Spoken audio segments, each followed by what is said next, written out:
you mentioned something about Mormons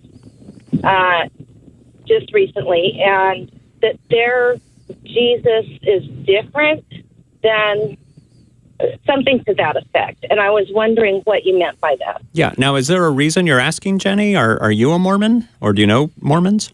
I used to. Well, I grew up Mormon. I was born and raised Mormon. I'm 56. I've been out of the church for decades. But my understanding growing up was that, Jesus was the Son of God with Mary as his mother, and he was a teacher and a healer, and just the basic things that you learn about Jesus. Mm-hmm. And so it kind of made me curious as to why you thought a Mormon Jesus was different than a traditional Jesus. Okay. Bobby?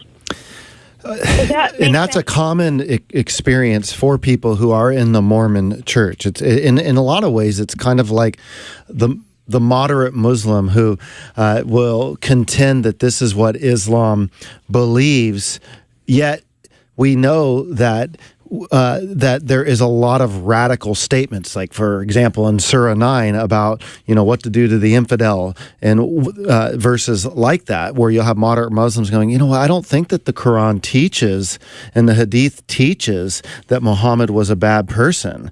And so they're often confused by the character of Muhammad when they really start digging into their own sources.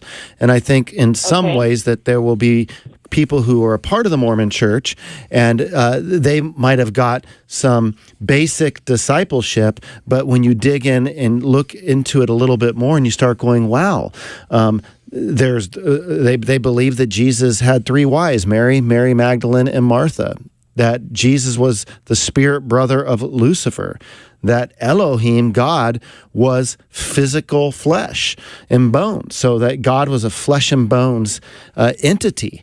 So these are some real radical differences into who Jesus is. And so we don't believe that Jesus was the spirit brother of Lucifer. We don't believe that Jesus was married. We don't believe that Jesus has Elohim as a father who was physical in nature. And so these become problematic. And so some of the stuff that you can do is it's looking in, like you got the Doctrines and Covenants, the Prologue of Great Christ, the Book of Mormon. The Mormons will read the King James Version, but then there's also like just different pamphlets and stuff that were put out. And in looking into the teachers of some of the founders and the presidents throughout the Mormon history, and you start looking into that, and that's where some of the stuff's revealed. So for an example, one cult expert is Ron Rhodes, and he's written Reasoning from the Scriptures with Mormons. If you get that book, he will give you some real key examples of what I'm talking about, and he will also give you the exact sources that will show you where to find the discussion on the type of things that I'm bringing up in this moment. Let me throw something else out to you. The real question I think you're asking is, okay, so there are some differences, but do these differences matter?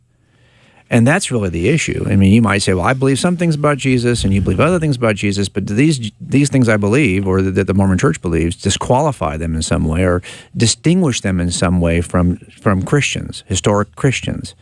And I think if you asked them, they would say yes. There are differences. Now, I get it that if you're looking at 2020 right now, the Mormon Church has really moved a large part toward Christianity, and I think really it started when Mormons started running for office. The idea that this is something other than Christianity made it difficult to get elected outside of Utah.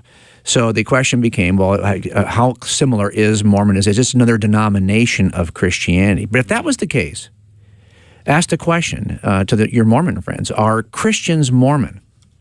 Forget about are Mormons Christian. Are Christians Mormon?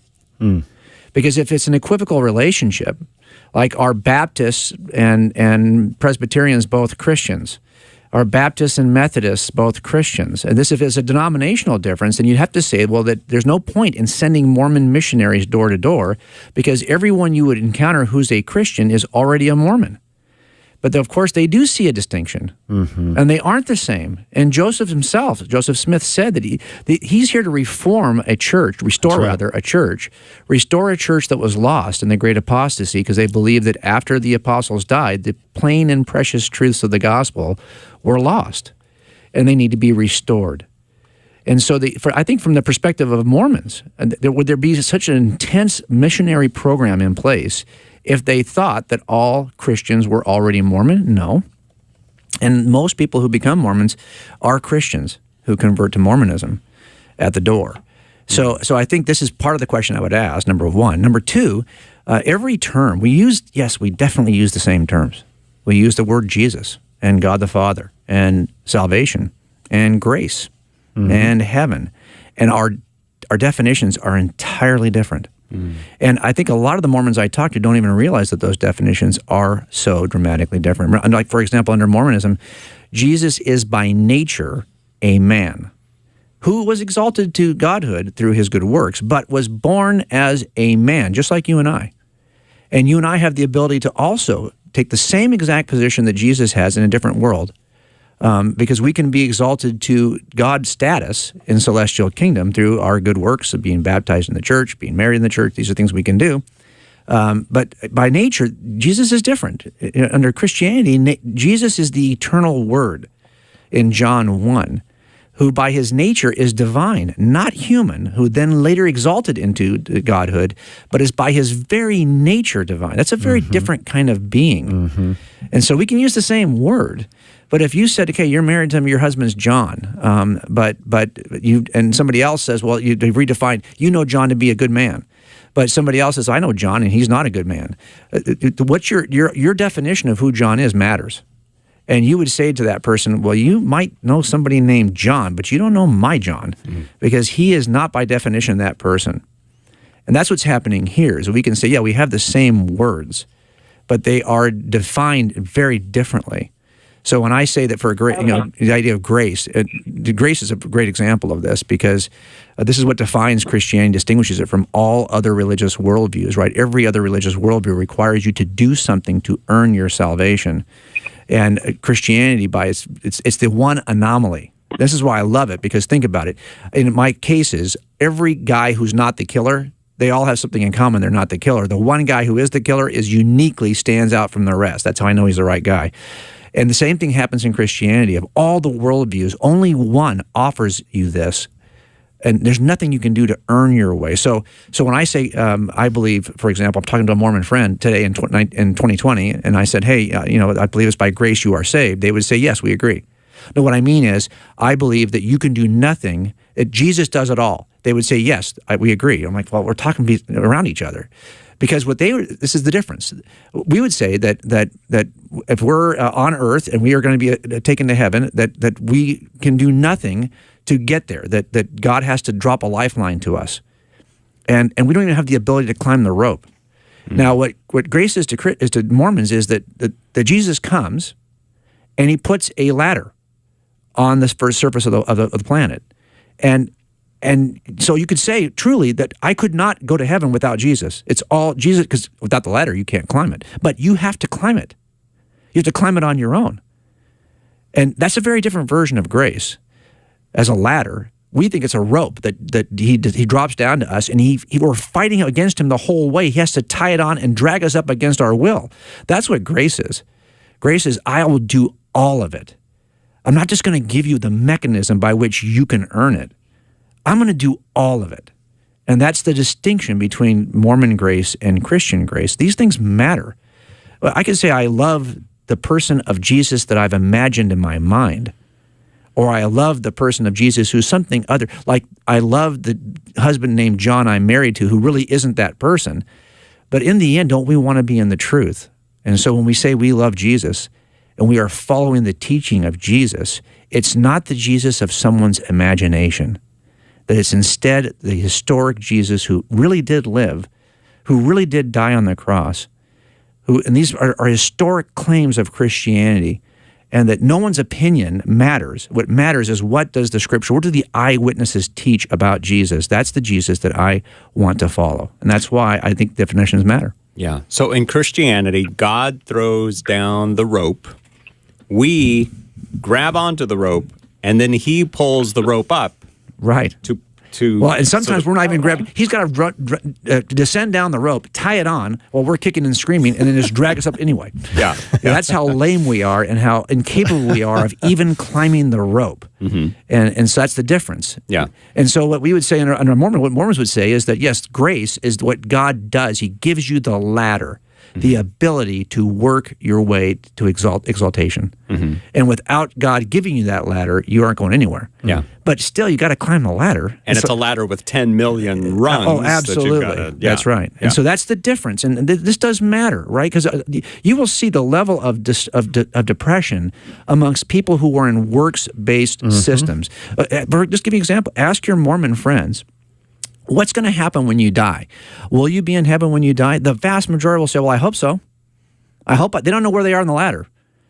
But if you ask your Christian friends, where do you go when you die? I'm going to be in heaven. Why? Because they know that it's not about ladder climbing. So that's that, and that is really the difference. You can know now that you are saved under Christianity. You cannot know that under any other religious worldview. That's right. And that is a defining distinction.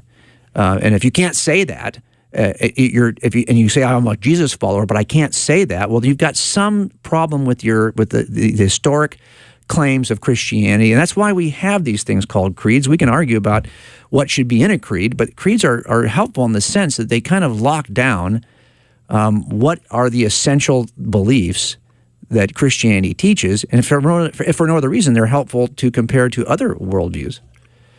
So, Jenny, you know for sure that you're going to heaven when you die? Well, I do. I don't know. It's interesting, the things that you're saying, because I'm going back to my childhood and my beliefs from my childhood. And I think that I've never heard of a different kind of Jesus. I mean, I thought that we believed in the same Jesus that every other Christian believes in.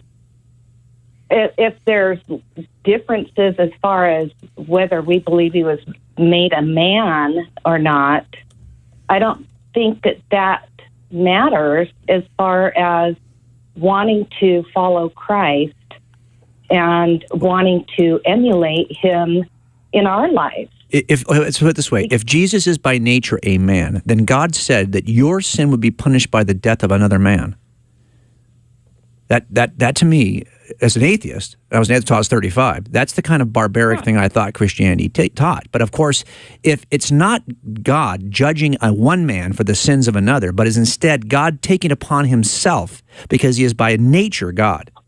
He is just God incarnate, part of the triune. And here's what we were talking about on Thursday, Brian. We were talking about, is it possible to hold Orthodox Christian views even though you're in a church that does not teach them? And yes, it is. It is, Jenny, because, to be honest, a lot of your view of Jesus was probably derived from the culture of Christians around you rather than, when I first started getting interested in Christianity, I was 35. The first thing I did, it was my Mormon family. I have 6 brothers and sisters, all raised Mormon. They came to me and you're Mormon too? Well, no, I wasn't raised Mormon. I was an atheist. I was the one from the first marriage who didn't know anything about God. My dad's second marriage has 6 kids, and they're all raised Mormon. So when I got interested in God, they brought over a Book of Mormon. I was very interested in the Book of Mormon. I didn't know anything about God. So I read through the Book of Mormon. I read through the Doctrines and Covenants. I read through the Pearl of Great Price before I ever read the Old Testament. And that was my journey in. Now, if you'll do that, now most Mormons I know have not done that. They have not read through their own scripture. And so they don't understand the differences. Mm-hmm. And they haven't even read the teaching of their own prophets. If you read the teaching remember that under Mormonism, revelation is not just in Scripture; it's also in the spoken word of prophets, who are speaking for God. Yes. When they don't agree, sometimes you'll see the historians will say, "Well, they're not really speaking for God. Not every utterance of a prophet is for God, but when the prophet says God says this, he's probably speaking for God." So that doesn't have to kind of match. So if you read through all of that, you will eventually, if I'm honest with you, you'll come out of Mormonism. Because you'll see that, for example, once you get to the Book of Abraham, remember that he translated the Book of Abraham from Egyptian manuscripts, which we have today, We discovered them. They were lost for many years, found in 1962 in New York. So now we actually have the original Egyptian manuscripts that Joseph translated the Book of Abraham from. And if you compare the original manuscripts to what is written in the Book of Abraham, because we now know how to translate hieroglyphics, and nobody knew back when he translated it, you'll see they don't match at all. There's not a single mention of Abraham in the Book of Abraham manuscripts. It's not a book about Abraham in Egypt. It's called a Book of Breathings.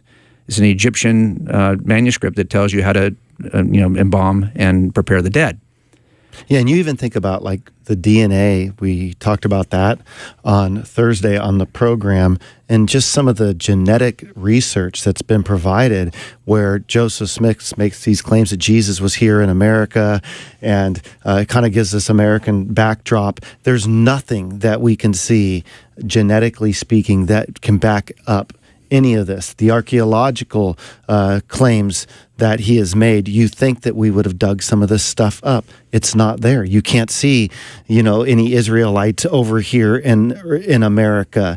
And so what happens, and I think that my caution would be for you, Jenny, is I've seen this in the same way, like when somebody used to come to the church where I pastored in a non-denominational church, and they were baptized as a baby.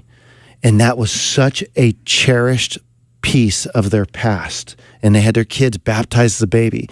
And then you start saying things like, the only place where you see a baby in water in the entire Bible is when Moses is going down the Nile River, and it wasn't to be baptized. They start to struggle. And I would say there's all kinds of emotions and feelings that you're associating with your upbringing, and we end up getting so connected to it. But the real test is, are we willing to put the truth before our feelings, instead of saying, well, I just kind of feel this and I kind of think this, and that's subjective. We're saying that this is who Jesus is, and we're telling you of a resource to go to. Jim's telling you that he's read through the material. It is clearly something different. Joseph Smith wanted to reform so much of the church, and he thought that the church was basically apostate. He thought the church was apostate. And what we want to say is, no, Joseph Smith was the one who was the apostate. Mm-hmm. Yeah, and then let the differences between Mormonism and Christianity drive you to the real Jesus.